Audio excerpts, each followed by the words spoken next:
عرفان بیم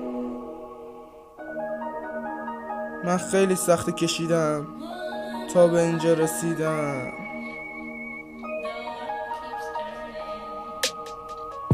برای من شروع راه سخت، پایانش درد بود. پشت سرم کلی دست، تو راهم زجر بود. بمیره اون کسی که درو بود، بمیره اون کسی که پر رو بود، بمیره اون کسی که مغرور بود، بمیره اون کسی که ترسو بود.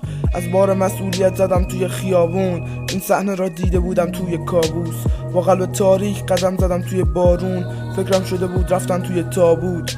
زمانی که همه بودن توی جنگ، آسمون شکافت و ریخ ازش سنگ. زمین فرو ریخت، همه کردن هنگ، همون موقع رسید اجل مرگ. بودم گلادیاتور توی نبرد، بودم سردار توی نبرد. پوشیدم برای نبرد گبر، شمشیرم را ساختم از درد. ساختم از خودم میان خون مرد، تو دل دشمن کینه شد سرد. میان شیرها شدم پیر، آهو که نمیاد به قلمرو شیر. خودم را بیرون کشیدم از میان کفدارها، خودم را بیرون کشیدم از میان حرفها. کشیدم درد پنجه لاشخورها، کشیدم درد نیش دراکولاها.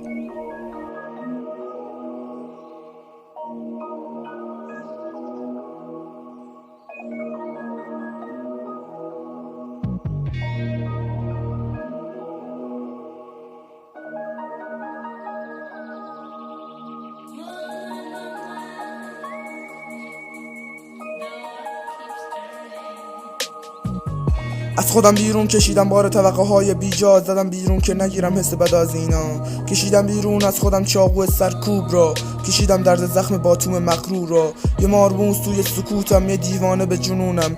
منی که معنی من را پیدا کردم، منم را از منهای دیگه جدا کردم. من از میان منها خودم را فدا کردم، من معنای خودم را طلا کردم. از سیاستی که سیاسیانش بر سرها حکومت میکنند، سران بزرگ بر سر سرزمین ها کدورت میکنند. نباید توقع قدرت کرد، نباید توقع پیشرفت کرد، نباید توقع مقاومت کرد. باید آنها را آینه عبرت کرد. خودم را تبدیل کردم به معارض جنون، خودم را ساختم از قرمزی خون. همونی بودم که ایستادم روی پاهام، میشکافتم سینه خشم را با دستام. من اول نبودم اما آخر هم نیستم، من مبارز نبودم اما بازنده هم نیستم. من قهرمان نبودم اما ویلن هم نیستم، من ناراحت نبودم اما شاد هم نیستم. با اینکه نداشتم طاقت، اما آرزوهامو کردم باور.